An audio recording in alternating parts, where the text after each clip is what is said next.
안녕하세요. 새벽의 축구 전문가 페노입니다. 오늘은 이번 시즌 토트넘이 보여주는 문제점에 대해서 이야기하려고 하는데요. 먼저 토트넘은 팀 전체적으로 많은 문제점이 있지만 가장 큰 문제는 지난 몇 시즌 동안 포체티노 체제에서 중요한 역할을 수행했던 에릭센과 알데르베이럴트가 이번 시즌 굉장히 부진한 모습을 보여주고 있다는 것입니다. 그리고 이 두 선수의 역할을 알기 위해서는 토트넘의 경기 방식에 대해 살펴볼 필요가 있는데요. 토트넘은 기본적으로 후방에서 볼을 점유하면서 상대팀을 자신의 진영으로 유인해놓고 여기서 볼을 빠르게 전진시키는 패턴으로 경기를 운영할 때가 많습니다. 그리고 전방으로 볼이 전개되었을 때는 손흥민, 케인, 알리가 상대 지역으로 빠르게 뛰어들어가고 에릭센이 그 타이밍에 맞춰서 패스를 보내주는 방식으로 공격을 전개하는데요. 토트넘의 경기 기록을 살펴보면 이러한 특징을 확인할 수 있습니다. 먼저 토트넘은 후방에서 볼을 점유하기 때문에 골키퍼의 패스 횟수가 굉장히 많은 편입니다. 특히 요리스는 패스나 볼 컨트롤에 장점이 있는 선수가 아니지만 포체티노가 부임한 이후부터 언제나 프리미어리그에서 짧은 패스를 많이 시도하는 골키퍼 중 한 명이었는데요. 여기에 더해서 토트넘은 후방에서 볼을 점유하다가도 볼을 빠르게 전진시키는 팀이기 때문에 전방으로 볼을 보내주는 속도가 굉장히 빠릅니다. 지난 시즌 기록을 살펴봐도 토트넘은 평균적으로 볼을 전진시키는 속도가 프리미어리그에서 세 번째로 빠른 팀이었습니다.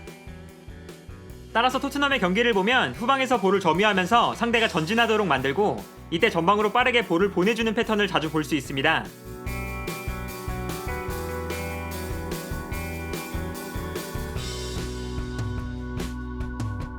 이 장면 또한 마찬가지입니다. 처음에 상대 수비가 후방으로 물러나 있는데 토트넘은 볼을 돌리면서 상대가 좀 더 전진하도록 유도합니다. 그리고 상대가 전진하는 타이밍에 맞춰서 빠르게 전방으로 볼을 보내주는데요.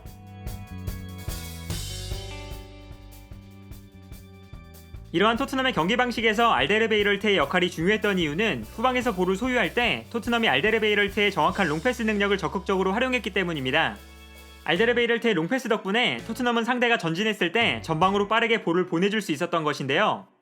기록만 봐도 알데르베이럴트는 토트넘으로 이적한 이후로 골키퍼를 제외하면 프리미어리그에서 가장 많은 롱패스를 성공시킨 선수였습니다. 그만큼 토트넘이 볼을 전개할 때 알데르베이럴트는 굉장히 큰 비중을 차지했는데요. 토트넘의 경기를 봐도 후방에서 볼을 점유하다가 상대가 전진하는 순간 알데르베이럴트가 전방을 향해서 빠르게 롱패스를 보내주는 장면을 자주 볼 수 있습니다. 이 장면 또한 마찬가지입니다. 상대가 전방으로 끌려 나올 때 알데르베이럴트가 뛰어들어가는 손흥민에게 정확한 패스를 보내주는 장면인데요. 이처럼 알데르베이럴트의 롱패스 덕분에 토트넘은 수비 라인에서 전방으로 빠르게 볼을 전개할 수 있었습니다. 그리고 알데르베이럴트는 기본적으로 후방에서 토트넘의 공격 전개를 주도하는 모습을 보여줬습니다.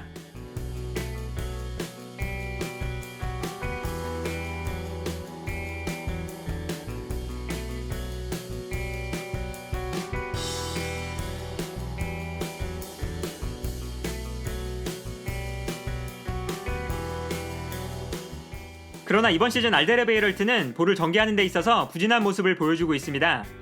알데르베이럴트는 이번 시즌 경기당 평균 10.8개의 롱패스를 시도하고 있는데 이 기록은 알데르베이럴트가 토트넘으로 이적한 이후로 가장 적은 수치고 롱패스를 성공하는 횟수도 경기당 4.8개로 가장 적은 상황입니다.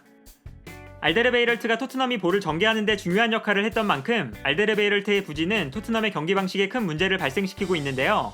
기본적으로 볼을 점유하는 상황에서 상대팀이 높은 지역까지 올라왔을 때 전방으로 빠르게 볼을 전달하지 못하기 때문에 최전방 공격수들의 스피드를 제대로 활용하지 못한다는 것이 가장 큰 문제라고 할 수 있습니다. 한편 전방으로 볼을 전달할 때 중요한 역할을 맡았던 또 다른 선수는 에릭센입니다. 특히 에릭센은 지난 시즌부터 다이아몬드 442 전형에서 중앙 미드필더로 출전하기 시작했고 후방 빌드업 상황에서 전방으로 빠르게 볼을 보내주는 역할을 맡았는데요. 에릭센은 토트넘에서 가장 뛰어난 패스 능력을 갖춘 선수인 만큼 토트넘이 볼을 전개할 때 굉장히 큰 영향력을 발휘했습니다. 이 장면처럼 지난 시즌 에릭센은 낮은 위치에서 볼을 받고 전방으로 볼을 전개하는 상황이 많았는데요.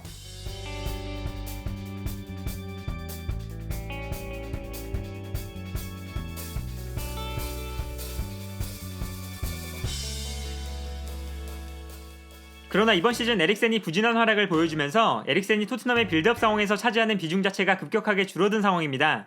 기본적으로 교체로 나오는 경기가 많아지면서 출전 시간 자체가 줄어들었고 그 결과 에릭센은 경기당 평균 36.7개의 패스를 기록하고 있는데 이 기록은 에릭센이 토트넘으로 이적한 이후 가장 저조한 성적입니다. 그리고 알데르베이럴트와 마찬가지로 볼을 전개하는 데 중요한 역할을 맡고 있었던 에릭센이 부진하다는 것은 토트넘이 볼을 전방으로 전달하는 과정에 큰 문제가 발생했다는 것을 의미하는데요. 에릭센이 부진하기 때문에 토트넘은 전방으로 볼을 전달하는 데 큰 어려움을 겪고 있습니다.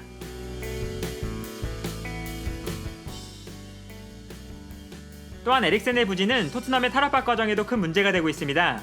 먼저 포체티노가 후방에서 볼을 점유하는 것을 선호하기 때문에 토트넘은 상대의 전방 압박을 풀어내야 할 때가 많은데, 이때 지난 몇 시즌 동안 후방에서 탈압박의 중심이 되어줬던 선수는 덴벨레였습니다. 덴벨레가 좋은 활약을 보여주기 시작했던 2015-2016 시즌부터 약 3시즌 동안 덴벨레는 팀에서 가장 패스 성공률이 높은 선수였고 가장 많은 드리블을 성공시킨 선수였는데요. 드리블의 장점이 있는 덴벨레가 상대의 전방 압박을 풀어내고 전방으로 패스를 보내줬던 것입니다. 덴벨레는 후방에서 드리블을 통해 직접 볼을 전진시키는 것이 가능한 독특한 유형의 선수였고, 후방에서 볼을 전개하는 패스 능력에도 훌륭한 모습을 보여주면서 토트넘의 후방 빌드업을 주도했는데요. 그러나 덴벨레의 전성기가 지난 이후에 토트넘은 덴벨레의 대체자를 찾는 데 실패했습니다. 그리고 이 시점부터 토트넘은 후방에서 볼을 소유할 때 상대의 압박을 벗어나는 데 굉장한 어려움을 겪기 시작합니다. 따라서 지난 시즌 포체티노 감독은 이 문제를 해결하기 위해서 주로 최전방에 배치되던 에릭센을 좀 더 낮은 위치에 배치했고, 에릭센은 후방 빌드업에 적극적으로 참여했는데요. 에릭센은 덴벨레처럼 유연한 드리블을 보여주는 선수는 아니지만 자신의 패스 능력을 활용해서 상대의 압박을 피해 전방으로 패스를 보내줬고, 토트넘은 덴벨레의 공백을 어느 정도 메우는 데 성공했습니다. 그러나 이번 시즌 에릭센이 부진하면서 토트넘은 또다시 후방에서 상대의 압박을 벗어나는 데 어려움을 겪기 시작합니다. 경기 기록을 봐도 토트넘은 프리미어리그 10라운드를 기준으로 볼 소유권을 잃어버린 횟수가 286회였는데 이 기록은 리그에서 가장 높은 수치였고, 경기를 보면 토트넘은 후방에서 볼을 점유하다가 상대의 압박에 볼을 빼앗기는 경우가 굉장히 많았습니다.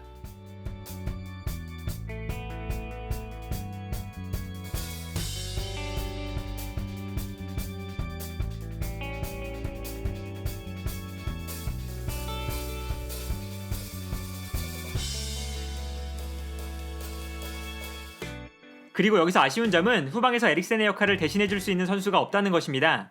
먼저 시소코는 후방에서 안정적인 플레이를 보여주는데 서투른 선수고, 윙크스의 경우에는 기본적으로 패스 성공률이 팀에서 가장 높은 선수이지만 패스 자체가 후방에서 볼을 돌리는 데 치중되어 있을 때가 많고, 후방 빌드업을 주도하면서 볼을 전진시키는 데는 큰 영향력을 보여주지 못하고 있습니다.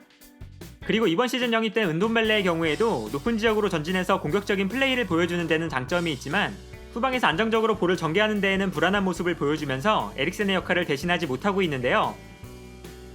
특히 토트넘은 이번 시즌 은돔벨레와 윙크스가 중원에서 짝을 이루는 경우가 많은데 두 선수가 상대의 압박을 제대로 풀어내지 못할 때가 많은 상황입니다.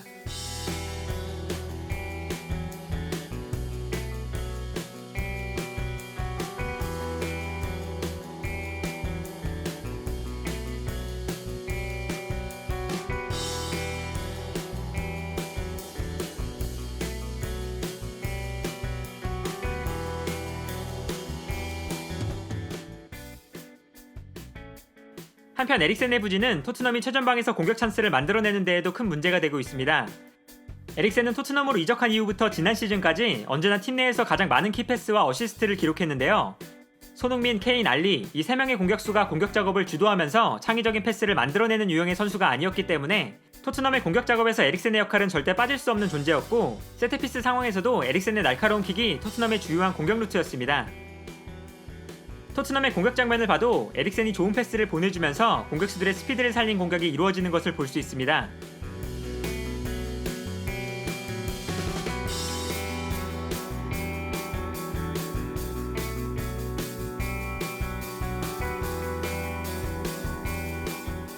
그리고 에릭센의 창의적인 플레이 또한 토트넘의 결정적인 득점 찬스로 이어지는데요.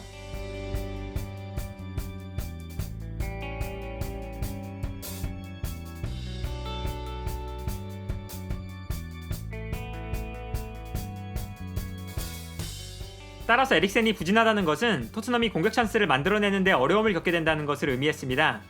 이번 시즌 경기를 봐도 토트넘은 상대가 수비 라인을 구축하고 있을 때 상대 수비 조직을 공략하는데 어려워하는 모습을 보여주고 있는데요.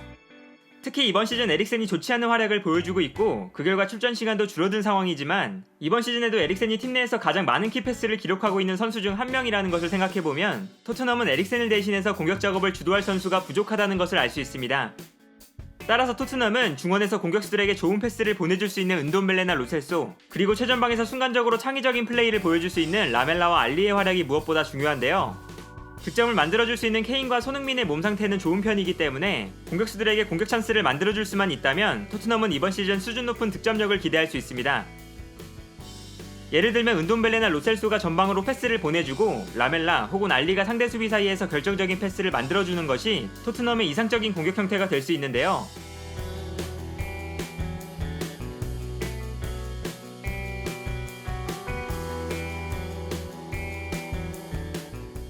오늘은 이처럼 최근 토트넘의 저조한 성적에 큰 영향을 주고 있는 에릭센과 알데르베이럴트의 부진에 대해 살펴봤습니다.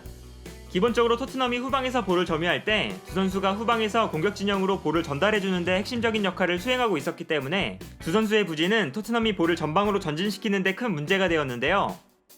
여기에 더해서 에릭센이 토트넘의 공격 작업에서 차지하는 비중이 큰 만큼 토트넘은 에릭센의 부진으로 공격에서 큰 어려움을 겪고 있습니다. 리그 10경기에서 3승 3무 4패 11위를 기록하면서 기대 이하의 성적을 보여주고 있는 토트넘. 과연 포체티노 감독이 팀의 저조한 경기력을 어떻게 해결할 수 있을지 이번 시즌 토트넘의 가장 중요한 관전 포인트가 아닐까 합니다. 오늘 영상은 여기까지고요. 시청해주셔서 감사합니다.